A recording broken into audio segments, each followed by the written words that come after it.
Hello, Bill Molyneux here for Bill's Wargame World, and we're doing a Bill's Basement update. Alright, if you saw my last couple videos, you know I was at Ron Perlman's house, and he gave me this beautiful M-18 tank destroyer.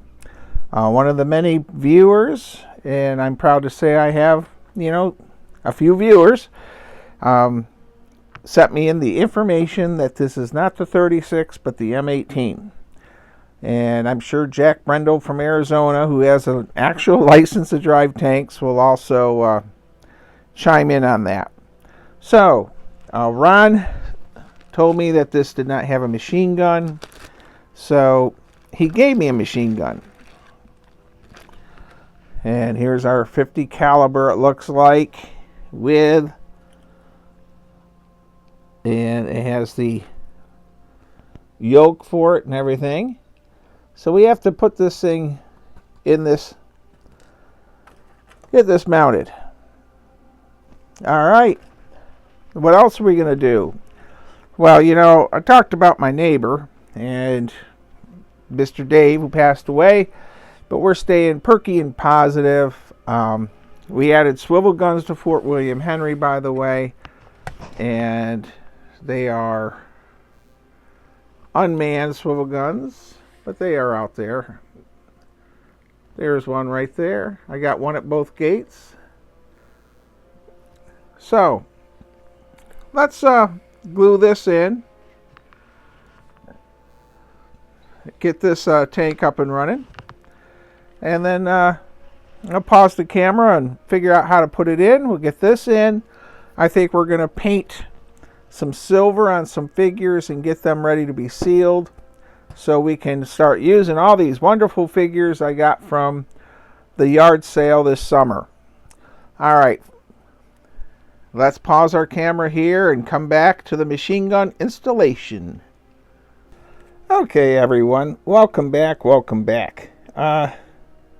So, we're going to use, we have multiple glues. We have super glue, we have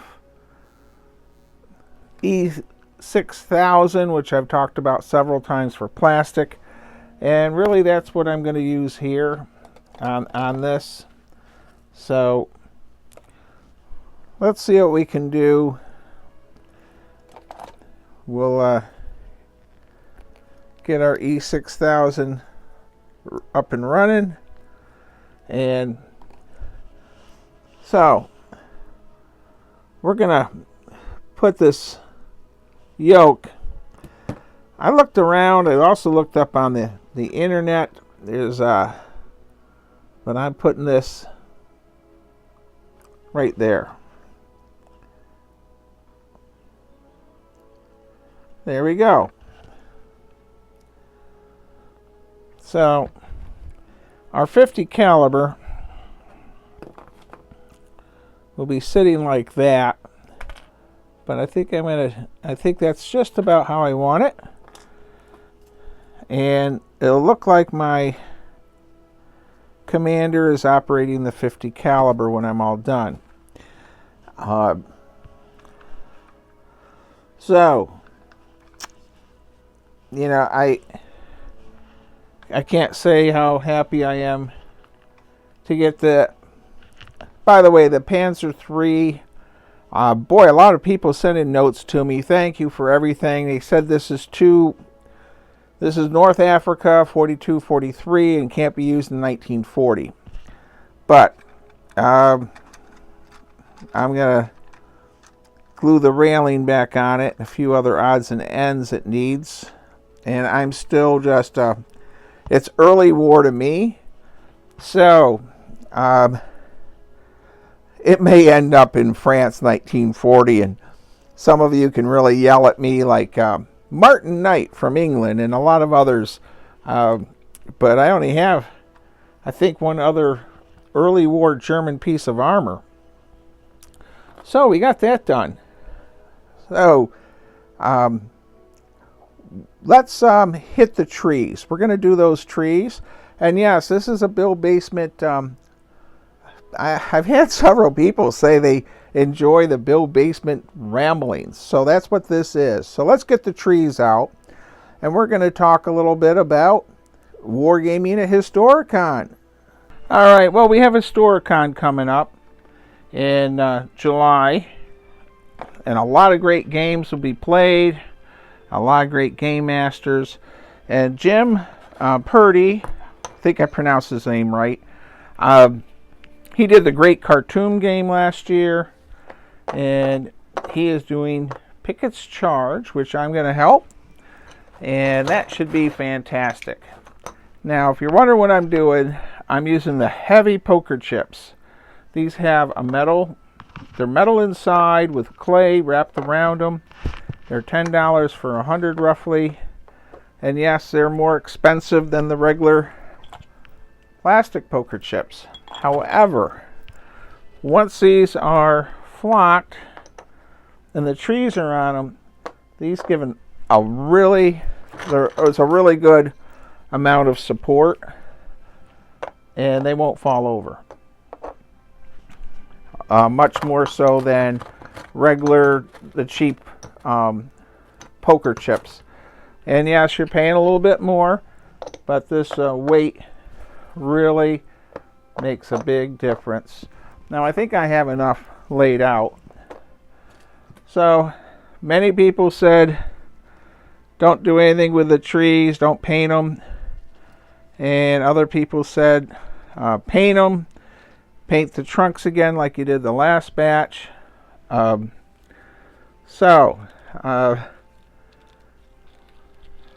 today, we are using E6000 regular.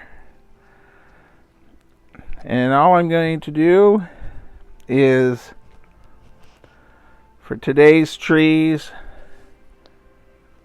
we're going to put a little E6000 on each tree, put it on a base. And Jack in Arizona, I think you were the one who said he thought they would look better like this. Now, of course, later on I have to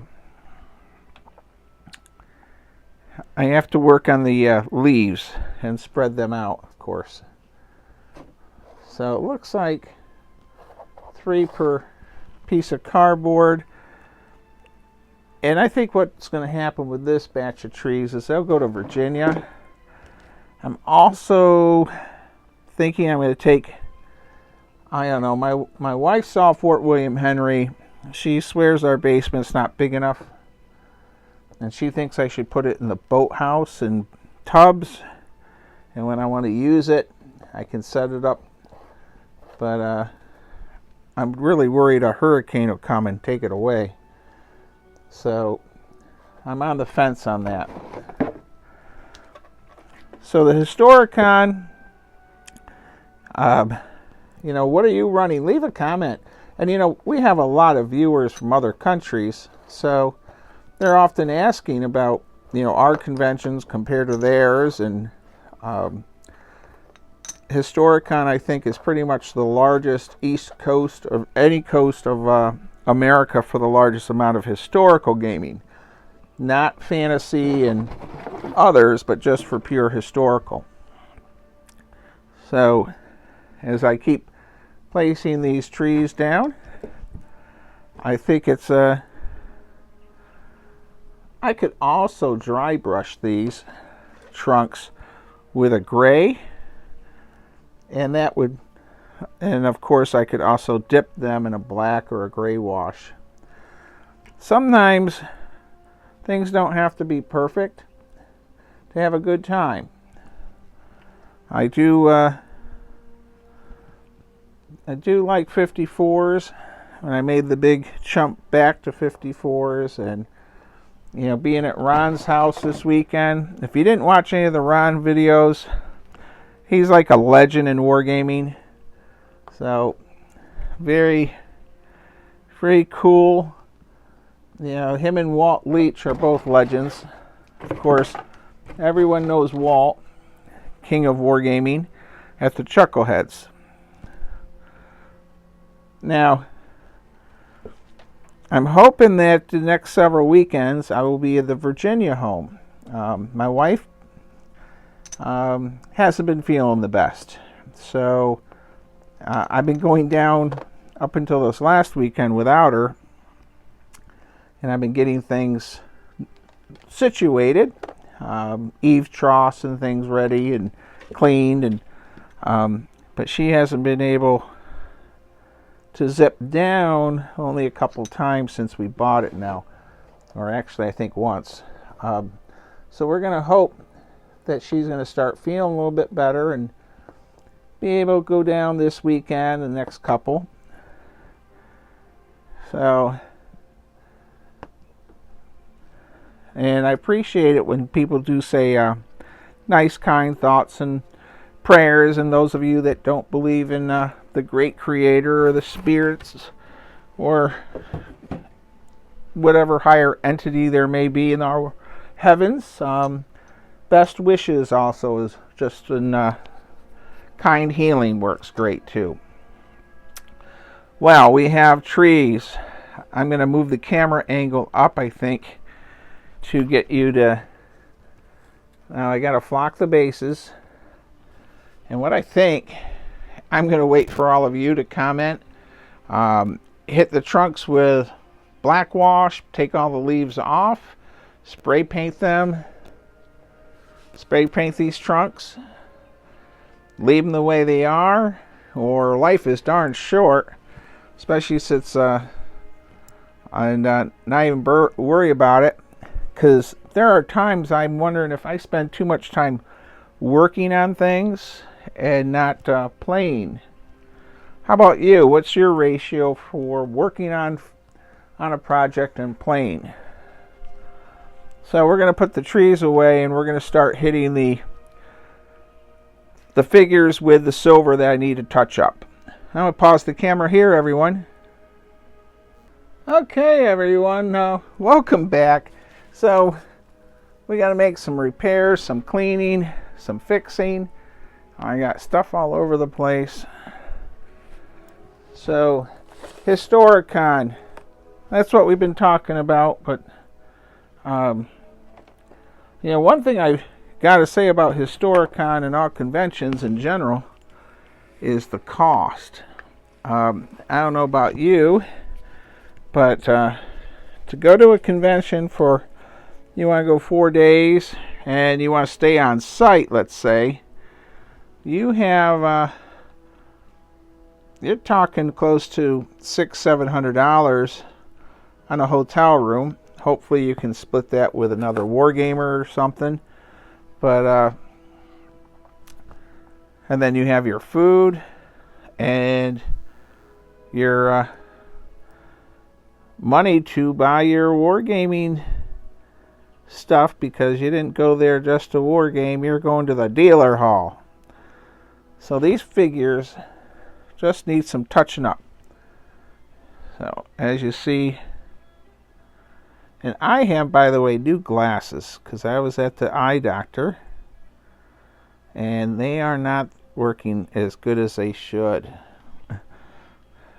I don't know if I need to go back. I guess I'm going to have to go back. And once again, Bill is going to get on his soapbox and say, if you're having eye issues, please go and see an eye doctor. So all I'm doing is hitting these with a little silver where the paint is chipped. A lot of it just seems to be swords. And then I'm going to hit these guys, and then next week, with a good sealant. They're just too nice not to have been sealed. And also have some figures that came off bases. We have to deal with that too. Well, Historicon, I hope to see everyone there. Goober the Traveling Bear will be there once again. And yeah, my last video I talked about the neighbor passing away, and not to get depressing, but there is a gentleman named Paul Suppley He's quite famous up north in New York State as a historian. And sadly, he has cancer, and he is not going to make it, I don't think, from what I'm hearing. But I need to say that last October I went to their fall festival at the Old Stone Fort, made several videos of it. And, you know, some people in the history world sometimes make fun of my idea of trying to promote history with a stuffed bear. But Mr. Paul Suppley at the Old Stone Fort was above and beyond being nice to me, and Goober, and full tour of the fort and everything else. And I'll never forget his kindness. I drove almost 6 hours to go there, and so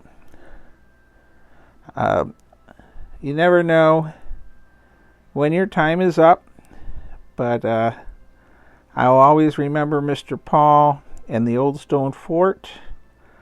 And I have had my wife there. She was there 2 years ago. And they also are going to have another fall festival. And I'm hoping to this year my wife will be feeling up to going.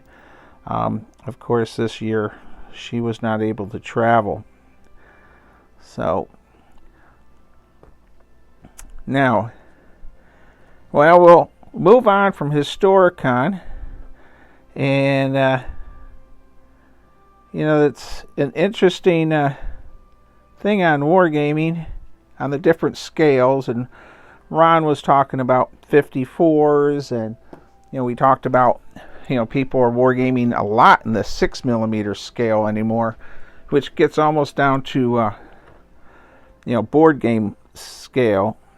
And, you know, any wargaming scale is fine. I don't want to be, you know, negative on any scale. But, boy, I can hardly, believe it or not, I'm having a hard time just painting these bayonets and muskets with my eyesight issues. So, if you saw me trying to paint a 6mm soldier, it'd be extra bad.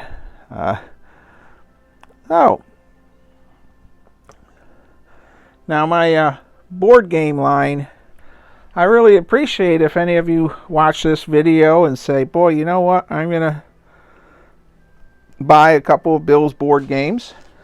And, you know, I have to keep the company functioning and all. But my goal is, you know, I take a lot of the profits from the games and I put back into the history sites. Of course, Steve at Blue Panther is incredible, and his son. We're coming out with Weiss Forks soon, and I'm just happy as a clam with that. So, with all the games that they've helped me with Blue Panther printing, I'm going to pause the camera and look for more figures that need fixing with their bayonets and swords at Fort William Henry.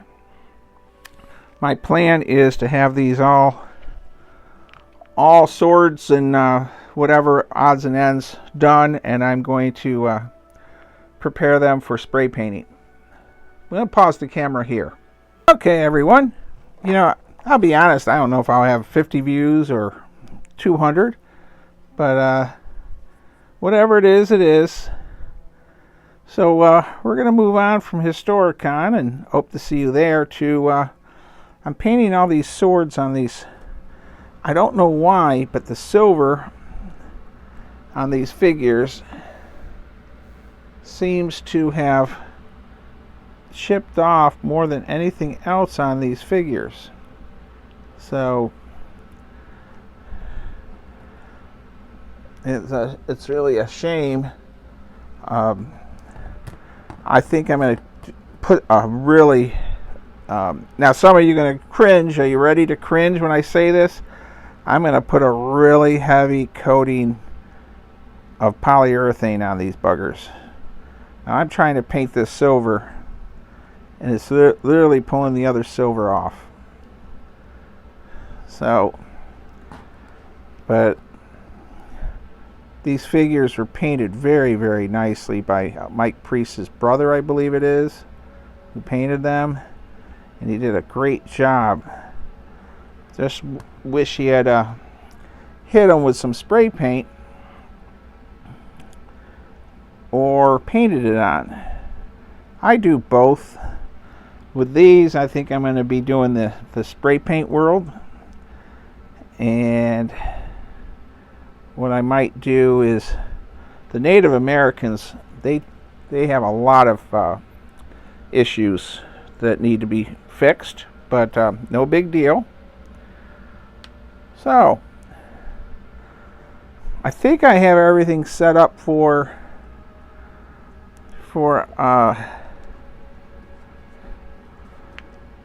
spray painting wise. We're going to clean our paintbrush. So we have the dilemma, figures on the bases. You know, Ron has his on the magnets and they pop off. I did glue the Civil War figures for my coming up Civil War game. But I hope everyone understands I do the best I can in my world. I have a full-time job. I'm trying to make history videos for homeschoolers with Goober the Traveling Bear.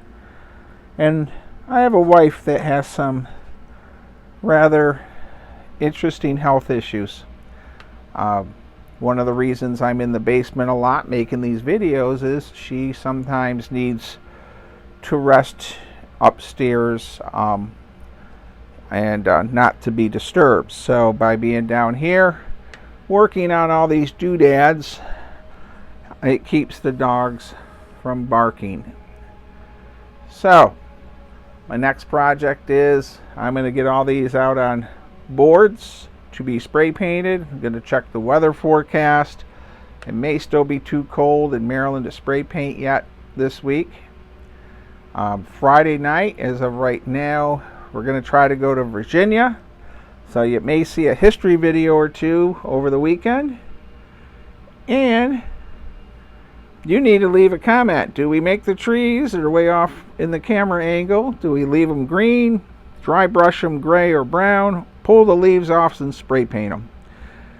Georgia, New Jersey, that's your homework. People in New Zealand and Australia, you know, I just have to say thank you. I'll never be like the fancy channels, but just thank you for watching. And don't forget, by watching this channel, you're donating to a history site, and of course this whole month is Weiss Fork Battlefield. And I'm going to start laying these all out on boards to be spray painted, and say stay safe, be kind, be courteous, and hopefully we'll have some more videos for you to chime in on. And I appreciate all your advice too, that when people leave comments. Thank you again, everyone.